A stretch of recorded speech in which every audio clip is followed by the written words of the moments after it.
Repositórios digitais.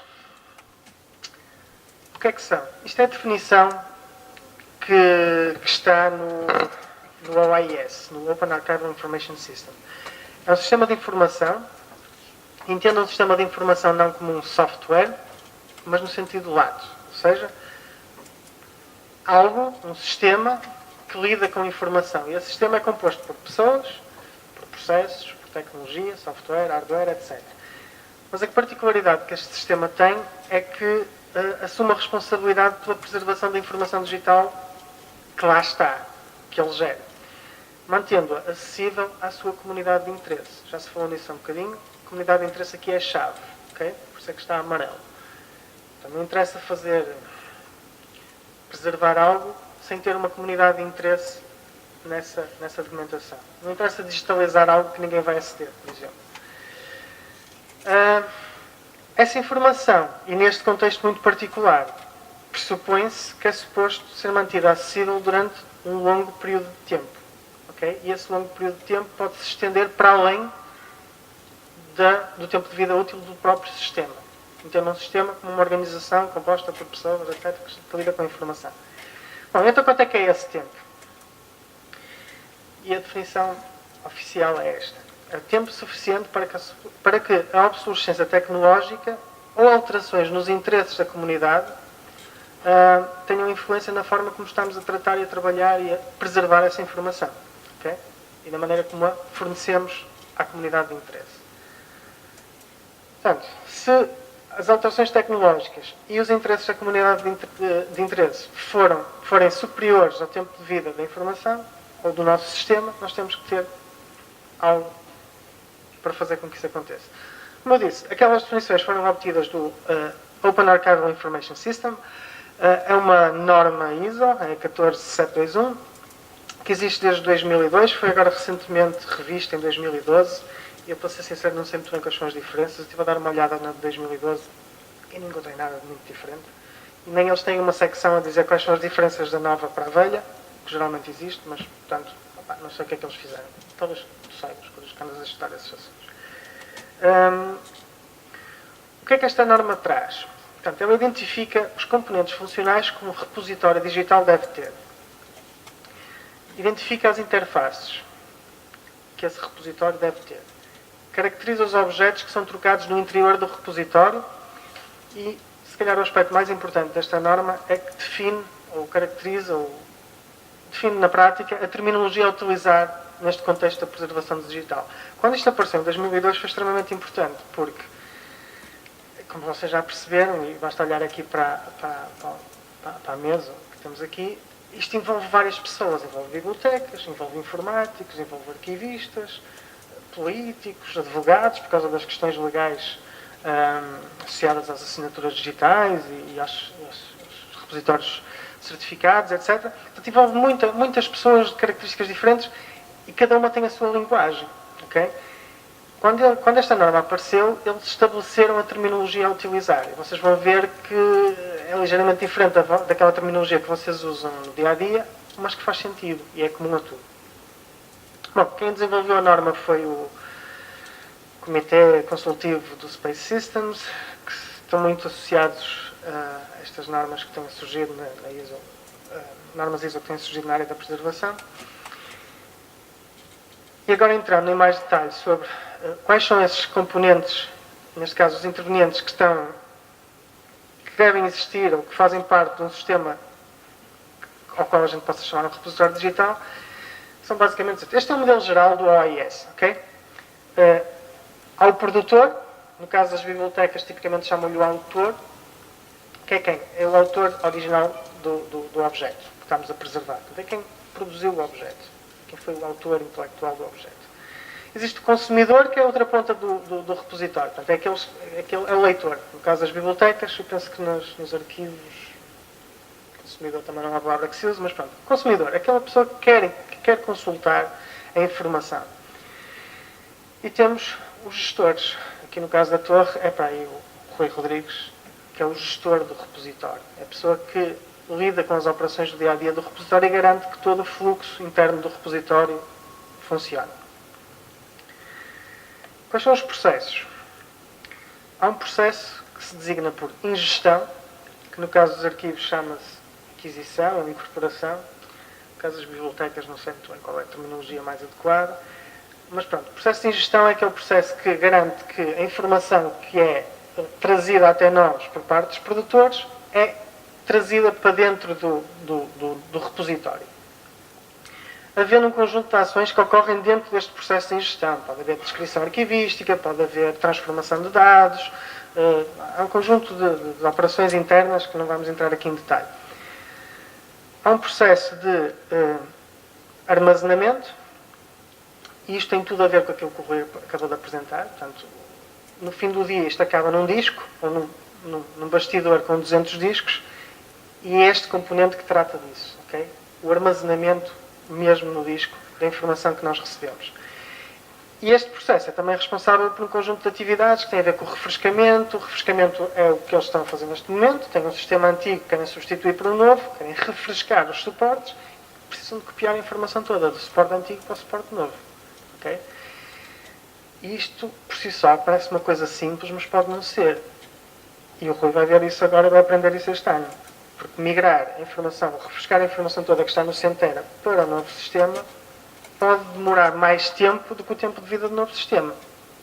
E eu temo que no caso do Centera isso vai mesmo acontecer. Quando vocês acabarem a migração, já estão a comprar um sistema novo. Vamos ver se não, mas suspeito.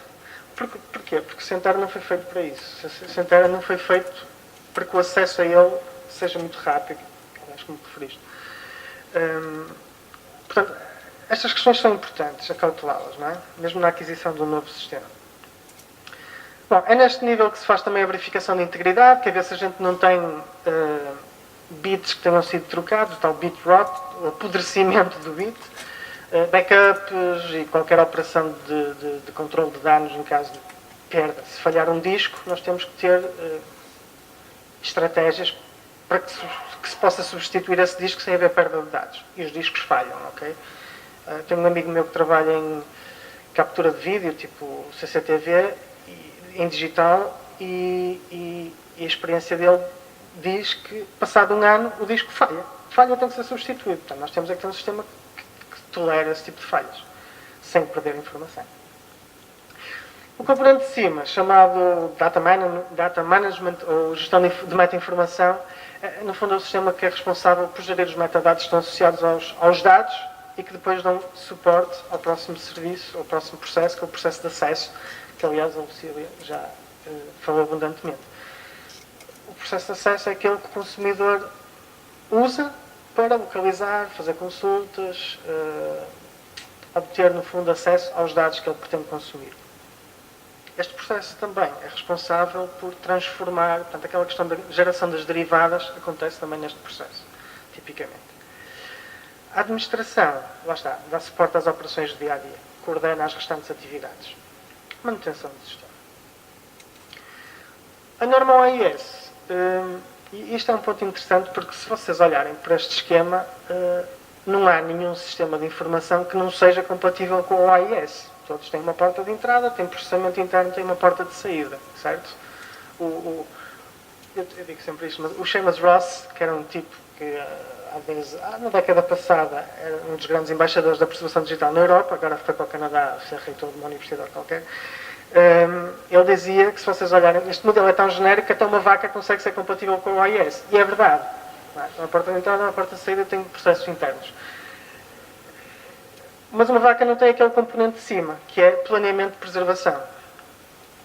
Que no fundo são aquelas atividades que definem as ações, as estratégias, tudo aquilo que nós vamos fazer para garantir que o acesso continuado à informação é uma realidade. Okay? Isto lida com tecnologia, lida com análises da comunidade de interesse, com monitorização do mercado, para saber se existe um novo sistema de storage que seja mais barato e rápido, e então podemos adquiri-lo substituindo o anterior sem perder muito dinheiro. Até tornarmos a coisa mais eficiente, se calhar até conseguimos rentabilizar isso mais rapidamente. Portanto, tem a ver com isso, não é? Com planear efetivamente o que vamos fazer. Em termos de pacotes de informação que são trocados dentro do sistema, isto é tudo teoria, ok? mas estou certo que vocês conseguem identificar isto nos vossos workflows internos. Nas vossas organizações têm isto, de certeza absoluta, podem lhe chamar outras coisas, mas em termos de terminologia do OIS, e por definição, isto é o que acontece. Temos o SIP, Submission Information Package, ou em português pacote de submissão. No fundo é aquele pacote de informação que pode ter dados e metadados que nós recebemos do produtor, que nós trazemos para dentro da organização. Temos o AIP, o Archival Information Package, em português pacote de informação de arquivo, que basicamente é, depois de nós recebermos o SIP, colocámo-lo dentro do nosso repositório, podemos eventualmente separar os metadados dos dados, guardar aquilo até em storage separado, porque nós queremos, se calhar, aceder rapidamente aos metadados, porque as pesquisas incidem sobre eles, mas aos dados só acedemos de vez em quando, então pomos aquilo num storage secundário um bocadinho mais lento, mas mais barato. E, no fundo, é o objeto que nós queremos efetivamente preservar. Recebemos de fora, transformamos, criamos metadados, guardamos no interior, e é sobre este objeto que nós desenvolvemos as nossas ações de preservação. Esse objeto pressupõe a existência de representação digital e meta-informação de preservação. E meta-informação de preservação tem estas várias componentes. Tem informação de acesso, ou de referência, proveniência, de onde é que o objeto vem, portanto, há uma relação para o SIP, alguma informação de contexto. Fixity Information tem a ver com as verificações de integridade. Portanto, uma das operações clássicas por quem faz preservação à séria é, uma vez por semana, uma vez por mês, verificar todos os ficheiros um a um para ver se houve algum ficheiro que foi alterado, por exemplo, por falha no disco. Okay? E essas verificações devem ser registadas em metadados de preservação.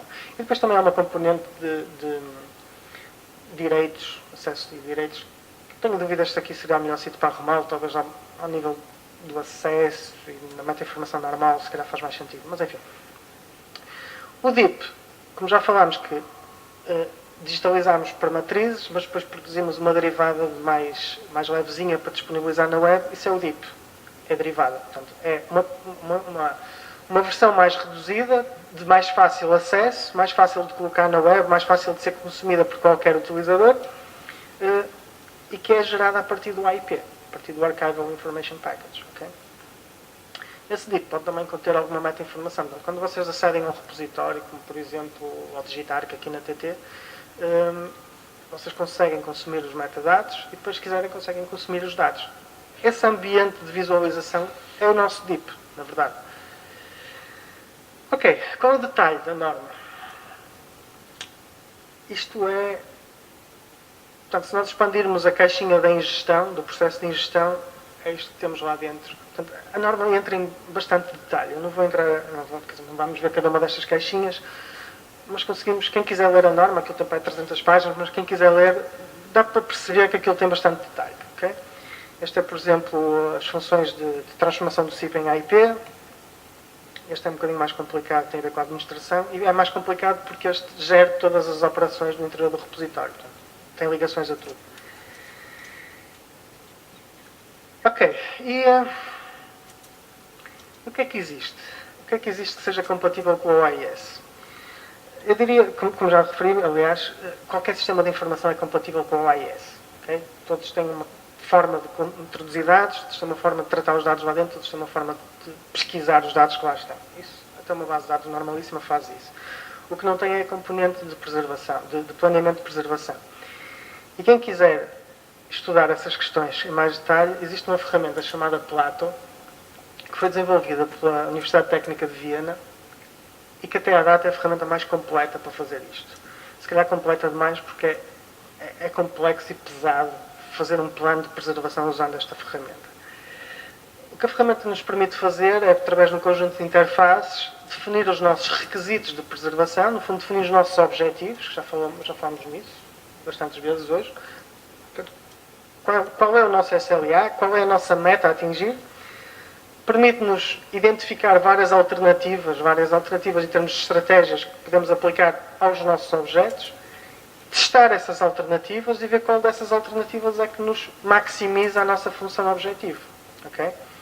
No fim deste processo, temos um plano, que é para este conjunto de objetos, para esta coleção, e a definição de coleção de objetos é um conjunto de objetos que têm propriedades em comum. E a propriedade é o que a gente quiser. Pode ser uma coleção de objetos que têm o formato TIFF até 3 MB. Mas pode ser uma coisa mais complexa, como no meu acervo eu tenho um conjunto de objetos que são artefactos multimédia produzidos pelo artista, não sei o quê. E isso pode ser a minha coleção. Portanto, depende da nossa definição de coleção, ou do que nós entendemos por coleção, e depois aplicamos um plano de preservação. Portanto, planos de preservação para o Ministério inteiro, isso não existe. Okay? Um plano de preservação é para um conjunto de objetos que partilham um conjunto de propriedades em comum. E, portanto, podemos aplicar a mesma estratégia àquele conjunto de objetos como um todo.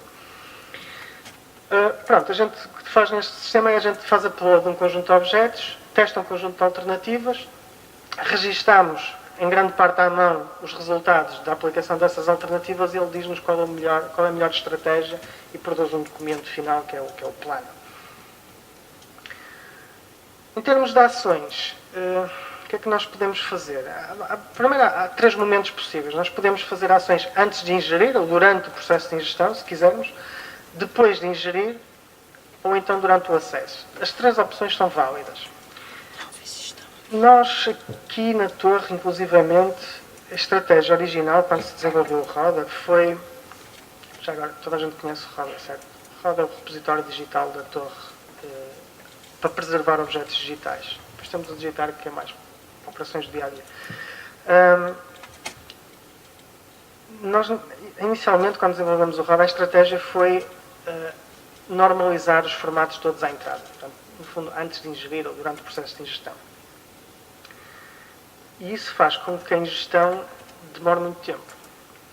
E faz também com que a gente provoque certas obrigações nos produtores, de maneira que eles não podem fornecer informação de qualquer maneira. Têm que fornecer informação nos formatos que a gente diz que suporta. Okay? Isso é ótimo, não é? Porque conseguimos controlar muito bem a informação que entra. A desvantagem disto é que recebemos muito menos informação do que aquela que gostaríamos. Uma estratégia totalmente diferente desta foi seguida, por exemplo, pela Biblioteca Nacional da Holanda, em que eles dizem: enviem-nos tudo que vocês tiverem que a gente guarda. E depois à frente a gente vê o que consegue fazer com aquilo. Neste momento, eles já fazem isto há 10 ou 15 anos, o problema deles é eles não sabem o que é que têm sequer. Têm discos e discos e discos e discos e discos de informação e não sabem o que é que está lá. E descobrir o que está lá, apesar de existirem ferramentas que conseguem facilmente interpretar aquilo e até produzir uns gráficos muito interessantes. Aliás, há lá fora de uma ferramenta chamada C3PO, que é open source, podem descarregar e usar nos vossos acervos. O que aquilo faz é processa uma diretoria cheia de imagens ou ficheiros, objetos que vocês tiverem e dá-vos uns gráficos a dizer: olha, vocês têm 300 mil TIFFs, têm 300 mil JPEGs, têm 200 PDFs e depois permite-nos fazer drill down, portanto, ir clicando nessas opções, ele vai-nos mostrando mais informação sobre o que lá está. Portanto, permite-nos caracterizar o nosso acervo. O problema é quando a gente tem 200 terabytes de informação, caracterizar 200 terabytes de informação demora 1 ano. Tendo 15 computadores permanentemente só a fazer aquilo. E daqui a 1 ano nós já temos o dobro da informação. E, portanto, a coisa não termina. Portanto, tem que se ver. Okay? O que é que nos interessa mais? Se é capturar muito ou se é preservar bem. Okay? E nenhuma das duas estratégias é perfeita. Mas entre ter muita coisa ou não ter nada, não sei qual é a melhor. Honestamente. Bom, também é possível fazer transformações ou, no fundo, adaptar a informação a que seja consumida com mais facilidade durante o processo de acesso. Que no fundo, é o que faz a Biblioteca Nacional da Holanda. Eles guardam tudo como vem, do exterior, e depois, se houver problemas no acesso, aí é que eles fazem qualquer coisa. Okay? Fazem a pedido, na verdade. Sempre que nós fazemos uma ação de preservação sobre um ficheiro, sobre um objeto digital, existe a possibilidade de nós perdermos propriedades do original. Já falámos sobre isso também. E, portanto, é relativamente importante sabermos, termos conhecimento sobre o que é que perdemos. Assumindo que vamos perder, interessa saber o que é que perdemos. Também para informarmos o nosso consumidor, o nosso cliente final, de que isso que você está a ver não é exatamente igual ao original neste aspecto. Okay? Basicamente, estamos a falar de uma peça de software, pode ser feita à mão, obviamente, mas para 200 terabytes de dados não recomendo. Portanto, estamos a falar de uma peça de software que basicamente pega no original, pega no ficheiro convertido, compara os dois e diz quais são as diferenças. Okay?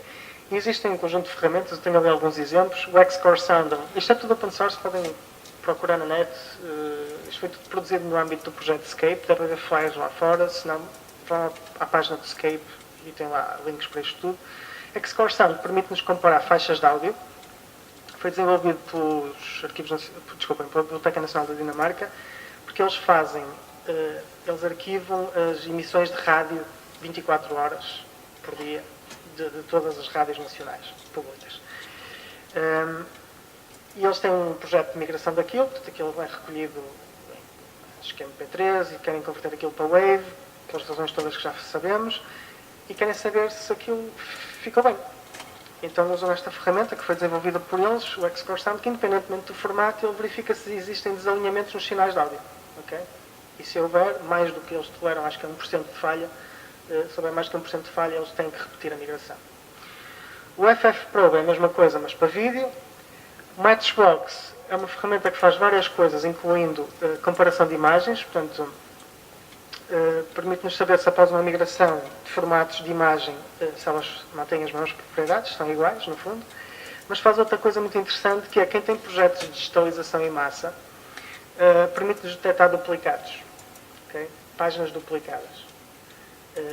Eu posso-vos dar um exemplo. Vocês já ouviram falar do projeto de digitalização da Google? O que a Google faz é, se houver interesse cultural, por exemplo, aqui na Torre Tombe podia ter algum interesse, a Google vinha aqui e digitalizava os livros todos, e eles pagavam. Okay? O objetivo deles é pôr online, para ter as missões deles, que é pôr toda a informação do mundo disponível a toda a gente. Só que eles não fazem isto à mão, eles não têm uma operadora digitalizada, eles têm uma máquina que sopra assim, faz um soprozinho, aquilo vira a página, e aquilo fotografa, e depois manda o soprozinho, vira a página e tal. E esse soprozinho nem sempre vira a página direitinho. Okay? Portanto, eles simplesmente digitalizam tudo 2 vezes.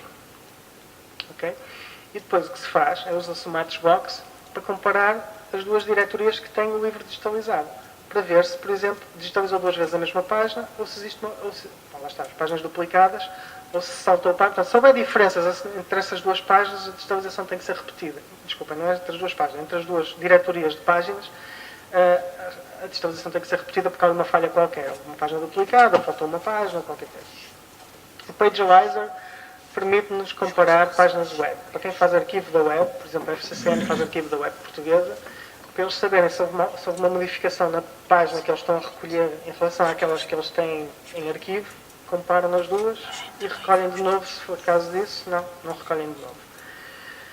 E o JPalyzer permite-nos fazer controle de qualidade em imagens JPEG 2000. Okay? Não sei os detalhes deste, mas, pelos vistos, a comunidade JPEG 2000 gosta muito da ferramenta porque há imensa adoção da ferramenta.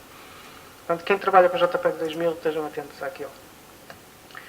Em termos de monitorização, que ferramentas é que nós temos? Isto também é uma atividade de planeamento de preservação. Portanto, planeamento tem a ver com definição de estratégias e análise de risco, mas também tem a ver com escutar a comunidade de interesse e também a tecnologia. Portanto, o que é que acontece à tecnologia que nos permita agir ou reagir a alterações nesse panorama. Existe uma ferramenta que foi desenvolvida no âmbito do Escape, que se chama Scout. Scout no sentido de olheiro, que o que faz é, imaginem uma base de dados, uma base de conhecimento centralizada, que tem sensores do mundo e vai capturar a informação do mundo com uma periodicidade a definir. Portanto, depende do que é que estamos a sondar. E pode estar a olhar para o conteúdo que está dentro do nosso repositório, pode estar a olhar para políticas, como por exemplo o RENOV, os formatos de interoperabilidade, pode estar a olhar para o pronome, pode estar a olhar para a informação que existe na web, conhecimento produzido por humanos, que é introduzido à mão no sistema. Portanto, ele monitoriza todas essas fontes de informação e outras que a gente queira acrescentar, e quando determinadas condições que nos interessam, isto nós como utilizadores do sistema que temos que ir lá definir, nós colocamos lá as condições que nos interessam, ele notifica-nos que determinada coisa aconteceu. Vamos dar um exemplo. Eu quero ser notificado sempre que um dos formatos que eu tenho no meu acervo começar a entrar numa tendência descendente em termos de pesquisas na web sobre esse formato. Quer dizer que o mundo já não está a ficar muito interessado naquele formato. E, paralelamente, se no pronome o número de ferramentas que aparecem como sendo compatíveis ou capazes de ler aquele formato diminuir abaixo de 5. Okay? Coloco esta regra, é sobre esta regra que eu quero ser notificado, e o sistema envia-me um e-mail quando isso acontecer. Eu não tenho que me preocupar. Okay? É interessante. Um aspecto importante, se nós temos um repositório digital, nós queremos ter terceiros olhar para ele para nos garantir que aquilo que nós estamos a fazer está a ser bem feito. Quem já atravessou um processo de certificação ISO 9001, da qualidade, sabe o que isto quer dizer. É uma chatice tremenda, mas no fim do dia aquilo diz-nos o que é que estamos a fazer bem e o que é que estamos a fazer mal. E se nós tivermos uma postura de melhoria contínua, sabermos o que é que estamos a fazer mal, e estamos sempre a fazer mal, sempre nós preparamos a casa toda, vem o auditor e estamos sempre a fazer um monte de coisas mal. Portanto, é horrível e a gente fica frustrado, mas se tivermos uma postura de encarar isto como uma coisa positiva e de melhoria contínua, sujeitar-nos a uma auditoria externa é interessante. E existem 3 ferramentas, ou 3 instrumentos. Ontem o Coruja, ao jantar, falou-me que há um quarto, que se chama Master, certo? Mas eu não conheço, portanto ele poderá falar mais sobre isso. Portanto, existem 3, 4 ferramentas ou instrumentos de certificação de repositórios que não é mais do que um conjunto de requisitos ou uma checklist que nós podemos verificar para garantir que o nosso repositório cumpre com tudo aquilo que são consideradas atualmente boas práticas. Ok? Pronto. São ferramentas que estão ao nosso dispor. Eu vou falar sobre a primeira na apresentação seguinte. Okay? Para terminar, em suma, o que é o repositório digital? Segundo a norma OAIS, é um conjunto de processos que nos permitem ingerir, trazer informação para dentro do nosso sistema, permite-nos gerir metadados, permite-nos gerir os dados, de forma a dar acesso a um consumidor. Okay? Isto tudo tendo também ao lado uma componente de planeamento e monitorização de preservação, que garante que esse acesso é feito da melhor forma. Okay? Que nós cumprimos com a nossa missão, que é dar informação autêntica e fiável, não sei o quê, aos nossos consumidores.